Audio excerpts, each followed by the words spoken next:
Eu tinha uma trajetória de busca espiritual, mas em lugares que eu considero errados hoje, pagãos, né? Então eu passei muito tempo no espiritismo, budismo, frequentei centros de meditação, fiz cursos de chakras e energias e vibes e tal.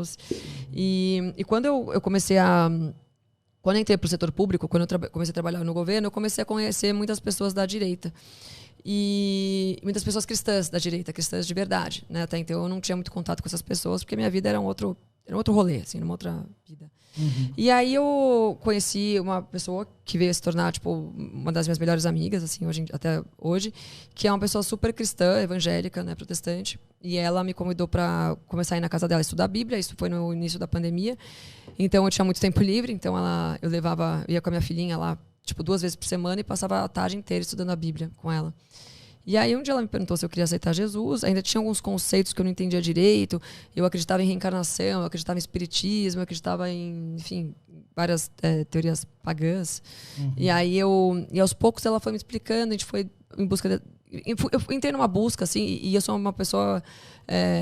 quando eu entro numa coisa, assim, eu vou até o final, assim, pra querer entender. Você gosta de estudar mesmo, se afunda. Eu vou em casqueto, assim, eu noio, eu sou noia, né? E aí eu fui na noia do cristianismo. Aí eu me converti e passei... Foi um período muito legal, aprendi muito com os evangélicos. É uma religião que eu respeito muito, inclusive. Até hoje eu trago comigo algumas práticas mais evangélicas, assim, essa mania tá amarrada em nome de Jesus, é uma coisa que eu ainda falo, né? Tipo, invoco o sangue de Jesus o tempo todo. Mas eu me converti ao catolicismo foi um processo de alguns meses, né? Entre o final do ano passado e o início desse ano. Durou uns 5 meses de conversão, mas eu comecei através da política também, na verdade mais da frente cultural, né?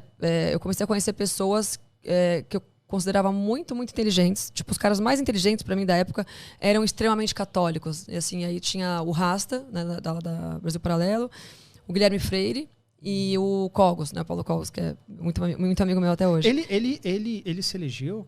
Não, uma pena. Ele teve ele teve 30 e tantos mil votos. Foi bem votado. Foi bem votado, E aí não deu? E aí não deu. Mas ele é um cara extremamente católico, muito inteligente, muito culto. Então, esses 3 caras... O Rasta eu falava bastante, ele começou a... Tudo que os protestantes me falavam em relação à Igreja Católica, eu ligava, Rasta, eles estão falando isso, isso, isso. Ele me explicava, não, porque é isso, isso e isso, né? O Guilherme Freire teve um dia que me deu uma aula de 2 horas, assim, que foi sinistra. Eu falei, esse cara é bom, né? Tipo, como é que eu vou contestar? Ele é muito... ferrado, assim. Quebrava. E o Cogos, que foi a cereja do bolo, daí eu falei, não. Daí o Rasta estava no Brasil, eu fui numa missa com ele. Aí eu fui numa missa, eu falei, vou lá na missa do Mosteiro São Bento, que era no Mosteiro São Bento em São Paulo, que é maravilhoso, que é uma missa mais tradicional, onde você tem o canto gregoriano, você tem o órgão, é uma missa bem... E a ordem monástica do mosteiro é uma coisa muito emocionante, assim, é uma coisa que eu admiro muito, assim, me toca muito. E eu cheguei lá e eu tive uma experiência com o Espírito Santo mesmo. O evangélico, principalmente, fala muito de experiência com o Espírito Santo, e eu tive...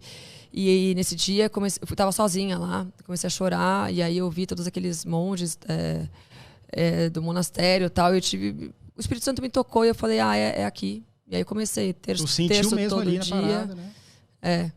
Foi muito emocionante, foi muito forte, assim. Mas é que é uma coisa que você não tem que explicar tanto, porque é uma coisa que você sente, né? É uma coisa... você explica a pessoa que é cética, ela fala assim, tá inventando história. E não é uma coisa que da tua alma mesmo, e só quem sabe é você, óbvio. Exatamente. Né? Exatamente.